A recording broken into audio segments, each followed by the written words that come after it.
Entonces, ¿cómo empieza este fenómeno? Si Hitler ha dado la orden expresa de que no se recluten voluntarios eslavos. Bueno, empieza por la necesidad. La necesidad es la que crea este tema. Los efectivos alemanes, cuando entran en Rusia, como no se produce el desplome que ellos imaginaban que se iba a producir, empiezan a sufrir un montón de bajas. Y se encuentran con que, bueno, ¿cómo se cubren estas bajas? De manera sorprendente para ellos, se encuentran con que muchos de los rusos, repito, rusos, que están presentándose, que están cayendo prisioneros, dicen, oye, yo es que quiero combatir con vosotros. ¿eh? Si no me equivoco, fíjate, a ver, sí, en julio de 1941 se detecta el primer caso de una división alemana, en concreto es la 134 de Infantería, que empieza a reclutar voluntarios rusos con funciones auxiliares. En alemán es Hilfswillige, auxiliares voluntarios. Se abreviaba como Hibis, ¿no?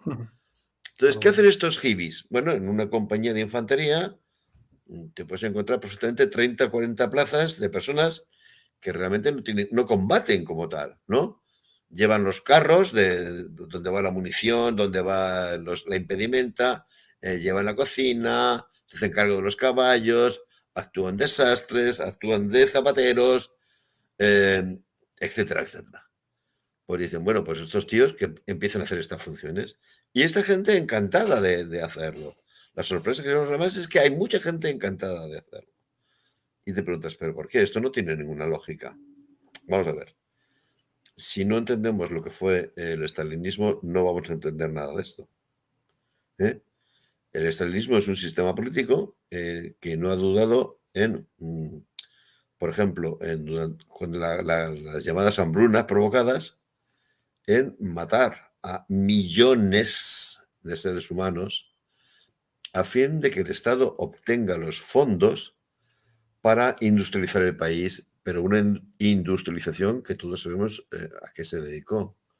Se dedicó a que el año 1941 la Unión Soviética, ella solita, tenía más del doble de carros de combate que tenían, atentos, juntos, Alemania, Inglaterra, Estados Unidos, etcétera, etcétera. Todos esos países juntos tenían la mitad de carros de combate que la Unión Soviética. Entonces, ¿cómo se ha conseguido esto? Pues explotando a la gente hasta los extremos increíbles, matando a millones de seres por hambre. Y después, temeroso de que alguien le fuera a plantar cara, hemos visto el episodio de las grandes purgas. En las grandes purgas, muertos, ejecutados, hay 750.000 personas. Claro, esto ha desencadenado que muchísimos rusos odien a muerte a Stalin. Que lo odien, pero totalmente a muerte. Y están dispuestos a cualquier cosa con tal de sacudírselo. ¿Qué pasa? Bueno, pues que si los alemanes hubieran entrado con otra forma en Rusia, esto lo habrían capitalizado en dos patadas, en dos patadas, ¿no? Un regimiento de voluntarios rusos entrando con los alemanes, con la bandera rusa por delante de ellos, habría tenido efectos demoledores en el ejército rojo. ¿eh? Y dirás, pero hombre, ¿de dónde van a sacar un regimiento ruso?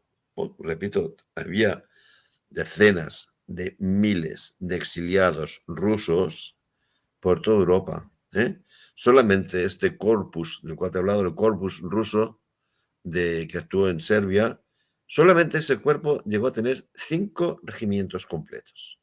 ¿De acuerdo? Entonces, no habría sido ningún problema, ninguno.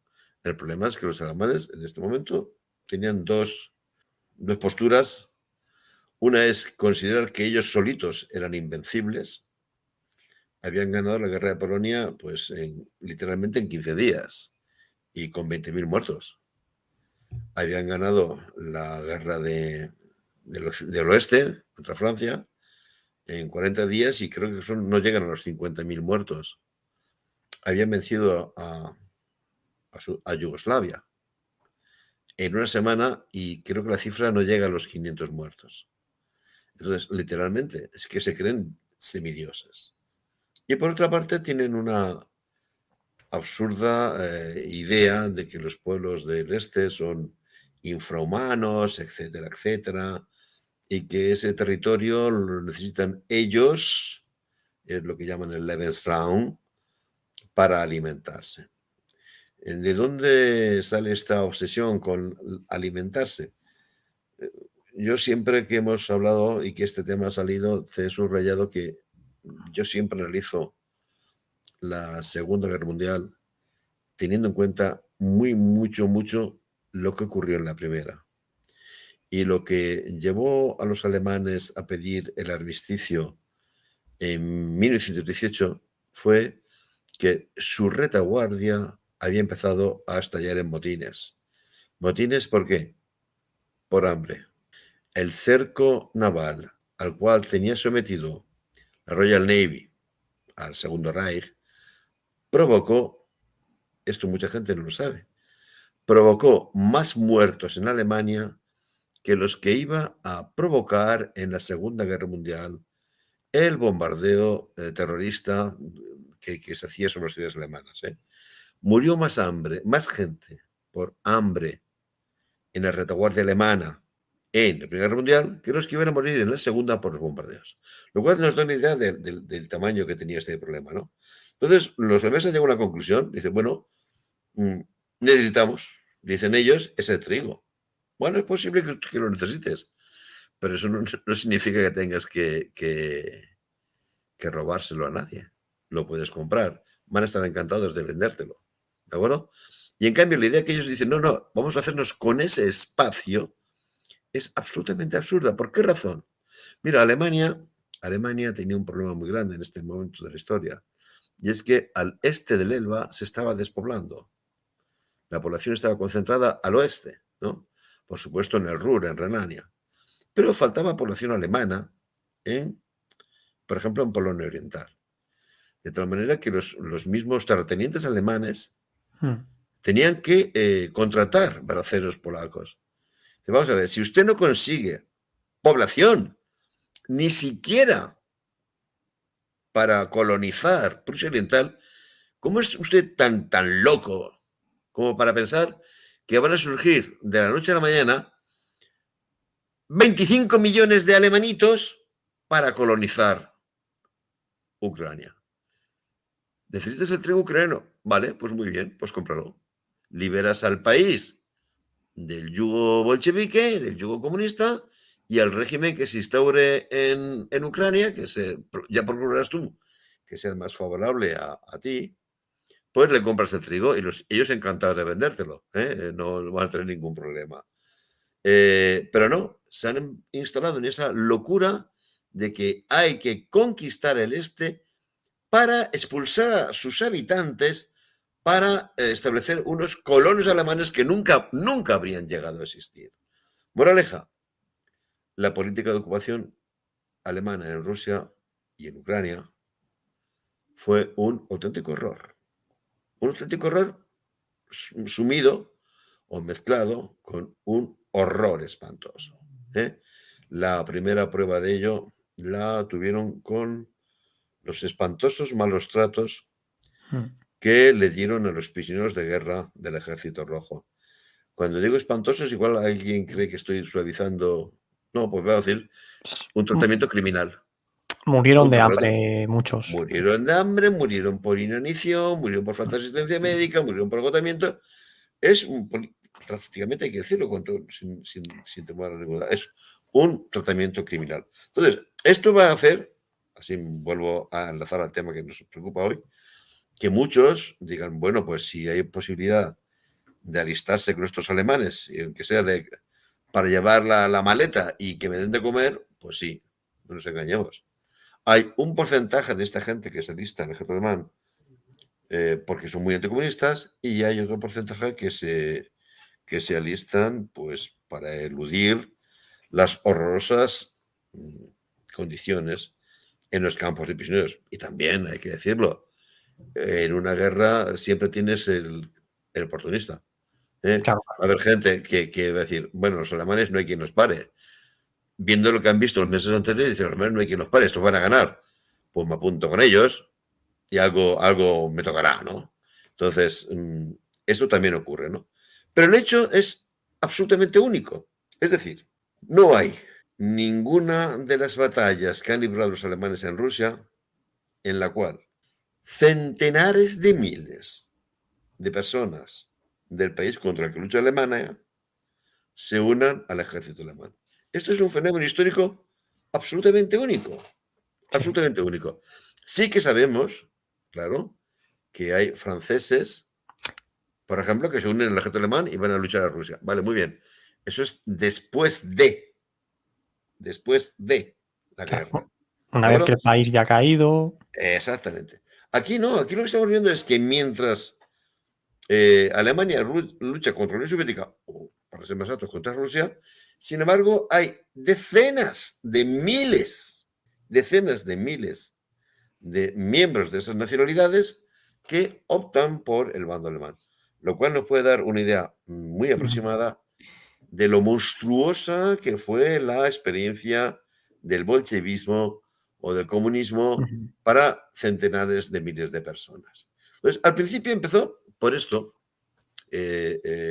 Sí, ¿Vale? no, Estos chicos que se hagan cargo de estas cosas. Pero atentos, porque ya en agosto, se crea la primera unidad de combate con voluntarios rusos. Es una unidad cosaca, un oficial cosaco deserta con su regimiento en bloque, se pasan a los alemanes y los alemanes en 2 minutos los transforman en una unidad de caballería suya propia, ¿no? Luego, fíjate que estamos hablando ya de julio, agosto, en los primeros compases de la guerra, ¿no? Y cuando ya empieza el tema a ralentizarse, el grupo de ejércitos centro es en noviembre, cuando decide dar un paso más. Y es formar con estos hibis, auxiliares voluntarios, en teoría no combatientes, 6 batallones de voluntarios. Y es aquí, en ese momento, cuando aparece por vez primera, la palabra Ostruppen, tropas del este, ¿no? Que surge antes, te lo digo porque esto surge antes, estos batallones de Ostruppen, creados por el grupo de ejércitos centro, surge antes que las llamadas legiones orientales que se van a crear en diciembre. De hecho, es un fenómeno casi imparable. El grupo de ejércitos norte, te lo digo porque, claro, como aquí estuvo la División Azul, estamos quizá más familiarizados con el grupo de ejércitos norte. El grupo de ejércitos norte, en el invierno del 41, ya tenía cada uno de sus regimientos, el 16, perdón, de sus ejércitos, el 16 y el 18, ya tenía cada uno de ellos un regimiento de voluntarios rusos operando en misiones antipartisanas. ¿Qué se hacía? Se camuflaba. Como esto era totalmente opuesto a las órdenes que se tenían, se camuflaba. ¿Qué había hecho, por ejemplo, el 16º ejército? El 16º ejército había creado una unidad llamada 16 Freijager Regiment, 16 regimiento de cazadores libres.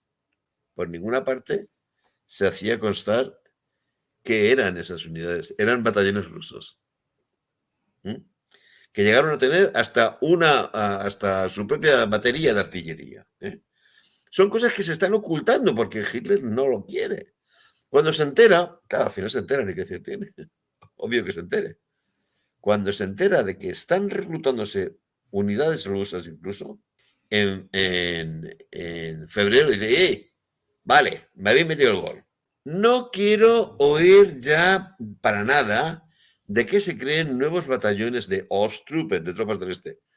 Como si cantas, como si lloras. A partir de ese momento se ponen en marcha un montón de experiencias que van a ser precedentes del llamado Ejército Ruso de Liberación.